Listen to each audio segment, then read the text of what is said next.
We've all come off the back of a terrible loss streak, the kind that tempts you to uninstall. Consider switching to another game, a more relaxing game, perhaps a single player experience, in which you can gently massage all memory of your recent teammates to the deepest corner of your mind. Getting frustrated in Overwatch is a fact of life for many players, at least from time to time. And generally speaking, playing a competitive game of any stripe while angry is not a good idea. You'll often end up trying too hard to carry your team, resulting in you often dying alone. Your decisions will be more impulsive. Your communication will become poor, if not outright distasteful, which will lower the morale of your team. And to top it off, even when you win a game while angry, you may find that your mood does not improve at all. You may get a short burst of relief, but this will be short-lived. So, how do you quell your temper and become immune to raging? Well, there's no one concrete answer, given everyone has different gripes within the game, as well as different personalities. So, let's cover a few thinking points, some of which may apply to you, and others not so much. First off, focus entirely on yourself.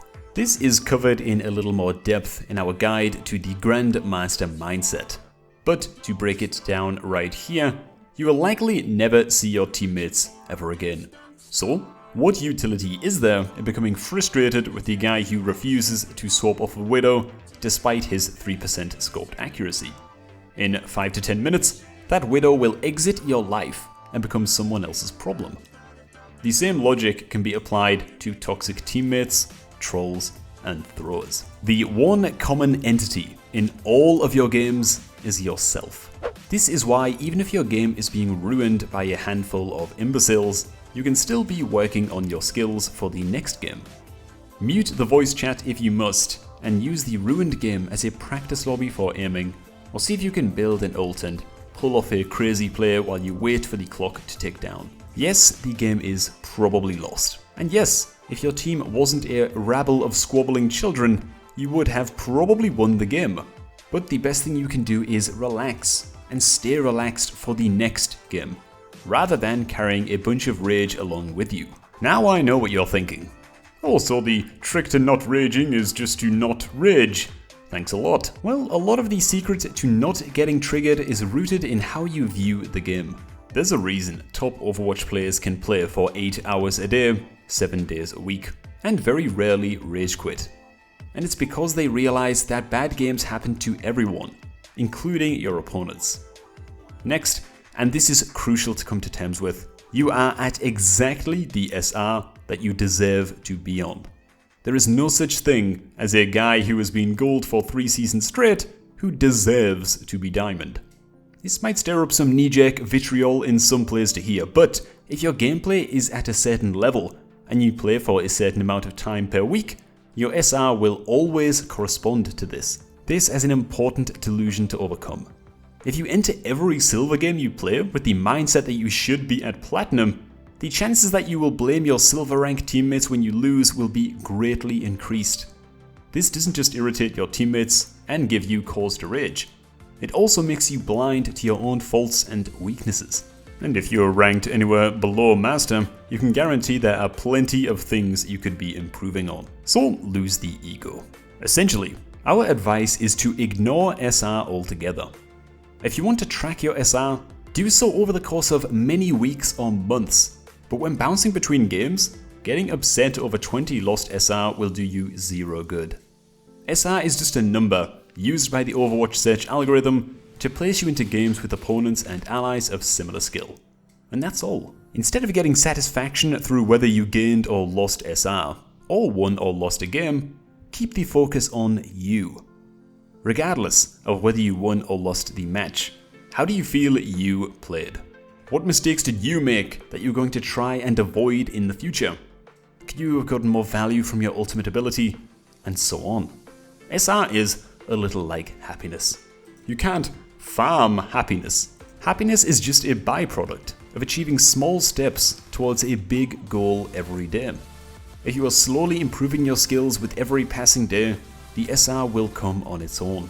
Next, and this one will be controversial, but if you are easily irritated, Try queuing competitive with voice chat muted, and perhaps with some quiet music in your headphones. Now of course, your communication will suffer. On heroes who initiate or combo, like Winston or Zarya, this can be terrible and is not advised. However, on heroes like Zenyatta or Roadhog, who rely less on synergizing with their allies, muting your voice chat to avoid raging can be a viable strat, at least at lower ranks. You may find you can relax far more easily, and actually have fun in competitive games that might have been intimidating or rage-worthy.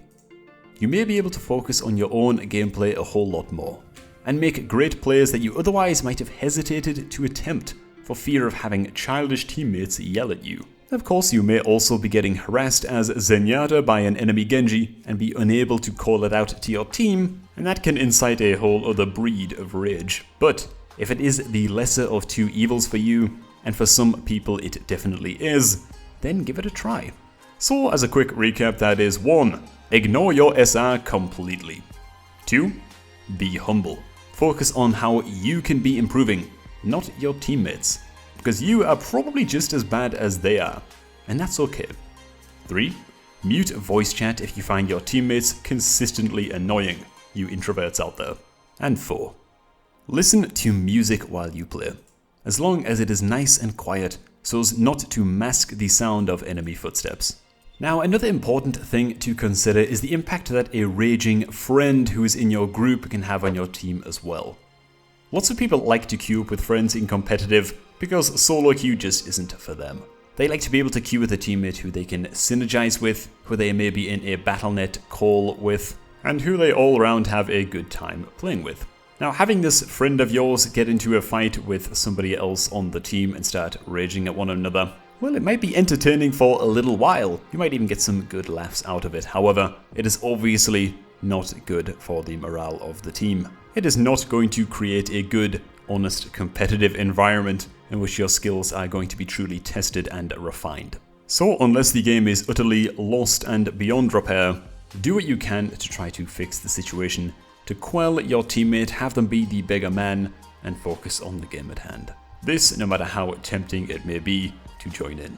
Another thing you can endeavor to do if you are a 2-monitor user is actually just have something much more relaxing than Overwatch playing out on your second monitor. Perhaps this Game Leap psychology course, perhaps a Twitch livestream, or some kind of podcast. Many players, simply by their competitive nature, get so absorbed into the world of Overwatch while they are in their competitive matches that the only thing that matters in their universe is winning that goddamn competitive game.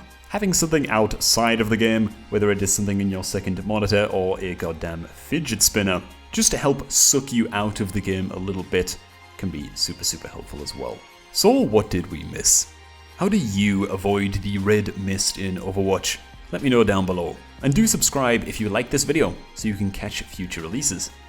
Thanks, and have a great day.